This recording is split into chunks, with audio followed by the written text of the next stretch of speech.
네, 여러분 안녕하세요. 3월 27일 금요일입니다. 3월 27일 금요일 매일 생명 묵상 함께 나누겠습니다. 오늘 본문은 마가복음 11장 1절부터 19절까지 말씀입니다. 마가복음 11장 1절부터 19절까지 말씀입니다. 제가 봉독합니다. 그들이 예루살렘에 가까이 와서 감난산 벳바게와 베다니에 이르렀을 때 예수께서 제자들 중 둘을 보내시며 이르시되 너희는 맞은편 마을로 가라. 그리로 들어가면 곧 아직 아무도 타보지 않은 나귀 새끼가 매여 있는 것을 보리니 풀어 끌고 오라.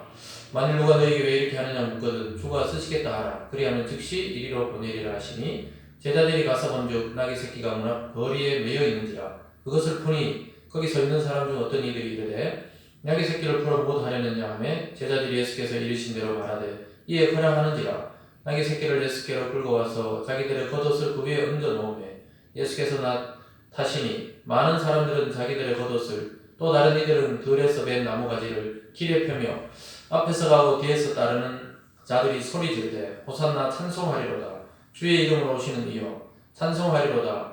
오는 우리 조상 다윗의 나라여 가장 높은 곳에서 호산나 하더라. 예수께서 예루살렘에 이르러 성전에 들어가사 모든 것을 둘러보시고 때가 이미 저물매 12제자를 데리고 베다니에 나가시니라.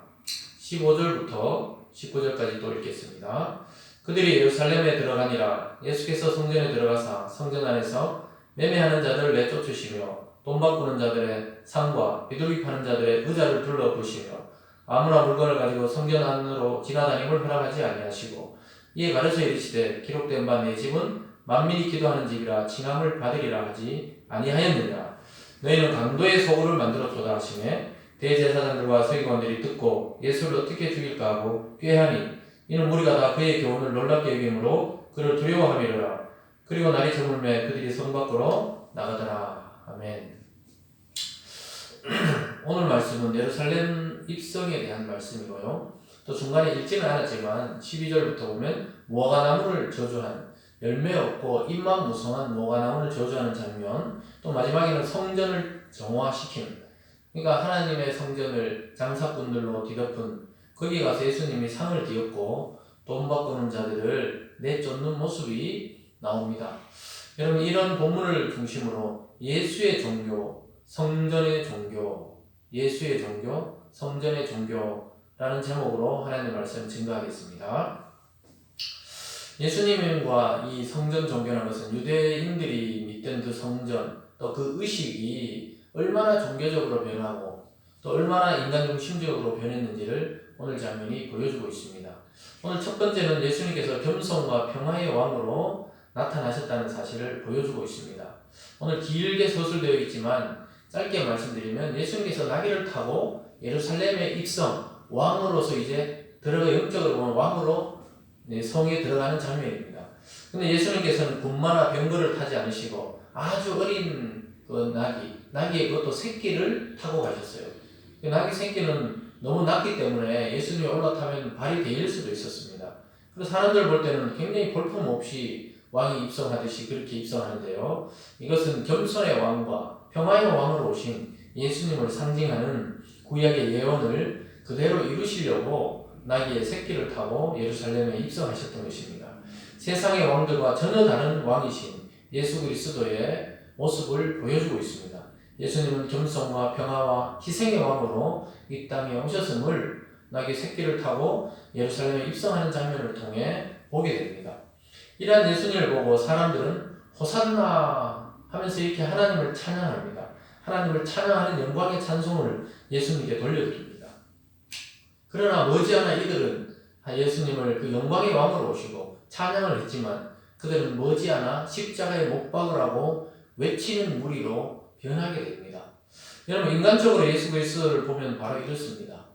이 세상에서 평화를 주고 복을 주고 또 자기들을 잘 먹고 잘 살게 하는 그런 육체적인 왕으로 생각했을 때 이 사람들이 막 찬송을 하고 이제 해방을 시켜주겠구나 이렇게 생각했었는데 예수님이 십자가에 돌아가야 될 때 다 배신하고 예수를 십자가에 못 박으라고 소리치는 사람들이 결국 이 무리들이 되는 것입니다. 여러분, 우리가 참 신앙이 어떤 것인지 이런 것을 통해 볼 수가 있습니다. 예수님에 대해서 깊이 깨닫지 못하면 그냥 기분 좋을 때는 하나님을 찬송하다가 뭔가 일이 잘못되고 고난이 닥칠 때는 하나님을 원망하는 그러한 이 무리들과 같은 모습으로 바뀌게 되는 것입니다. 그러나 예수님은 이러한 사람들조차 구원하시기 위해서 나귀 새끼를 타고 겸손과 평화의 왕으로 예루살렘에 입성을 하셨습니다. 입성하고 나셔서 오늘 두 번째로 보면 열매 없는 무화과 나무를 저주하는 모습을 보게 됩니다.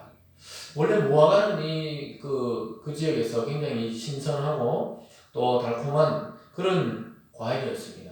그것을 과실을 제공해 줘야 되는 게 목적인데 열매가 없는 열매나무는 필요가 없는 것입니다. 이것은 기능을 상실한 유대 종교인들 또 유대 종교의 모습을 상징적으로 보여주는 것입니다. 입만 무성하고 말만 무성하고 행위가 없는 그 신앙, 그런 신앙을 예수님은 책망하시고 있는 것입니다. 여러분 마찬가지로 오늘날도 기능을 상실한 교회와 기독교, 기능을 상실한 성도가 되면 예수님의 버림을 받게 되는 것입니다. 우리의 진정한 교회의 기능은 뭡니까? 예배드리고 주님의 복음을 증거하는 것이 참된 교회의 모습입니다. 참된 기독교와 성도는 무엇입니까? 복음을 위해서 우리가 가진 시간과 열정과 물질을 희생하는 그러한 종교입니다. 내가 잘 먹고 잘 살고 복을 받으려고 하면 다른 종교를 믿어도 충분히 그렇게 일반적인 복을 받아 누릴 수가 있습니다. 그러나 기독교는 그런 기복적인 신앙이 아니고 오히려 자기가 가진 무엇인가 인생을 희생하고 삶을 희생하면서도 주님의 나라가 확장되고 생명이 구원되는데 쓰여질 때 참 열매를 맺는 무화과나무처럼 그렇게 참 성도로 살아가게 되는 것입니다. 만약에 그렇지 않다면 우리 주님이 어느 날 판단하시고 버리실 것입니다. 오늘 마지막으로 세 번째로 성전을 깨끗게 하시는 예수님의 모습이 나타납니다.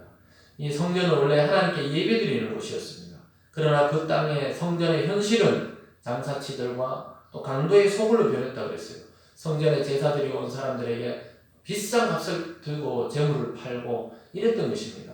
그래서 성전 앞마당이 완전히 장사꾼의 그 소굴로 변하고 강도의 소굴로 변했다고 예수님 말씀하시면서 상을 뒤엎으시면서 의로운 분노를 보이고 있는 것입니다.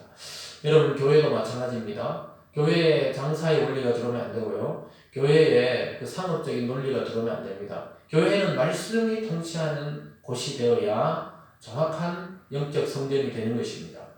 그래서 성전의 원래 기도는 예수님께서 말씀했듯이 만민이 기도하는 집이다. 이것은 하나님을 만나는 곳이다. 오늘날 보면 이 교회가 영적 성전입니다.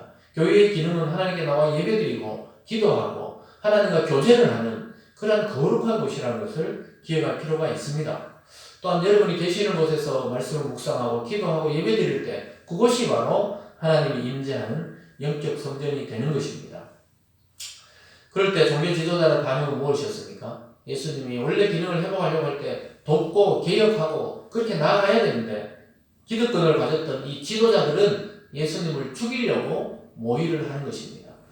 여러분 우리가 하나님 말씀대로 살 때 사람들이 막 좋아할 것 같지만 실제로는 배제시키고 또 죽이려고 하고 기독교가 망했으면 좋겠다고 생각하고 이런 사람들이 의외로 많다는 것을 보게 됩니다. 여러분 우리는 복음을 통해 자유를 얻었지만 그 자유를 남용하고 우리 마음대로 사는 것으로 사용해서는 안 되는 것입니다. 그러나 그렇다고 율법으로 돌아가서 다시 종살이하고 억압하고 착취하는 그런 믿음으로 나아가서도 안 되는 것입니다. 여러분 그래서 이 건물 자체가 우상이 되어도 안 되지만 우리 마음의 성전, 이 영적 성전이 하나님의 임재, 하나님의 말씀, 하나님의 은혜로 가득 차야 하는 것입니다. 바로 예수님이 살아계실 때는 예수 그리스도가 살아있는 성전이었고 예수님이 돌아가시고 성령을 우리에게 보낸 다음부터는 이 교회의 공동체가 살아있는 영적 성전이 되는 것입니다.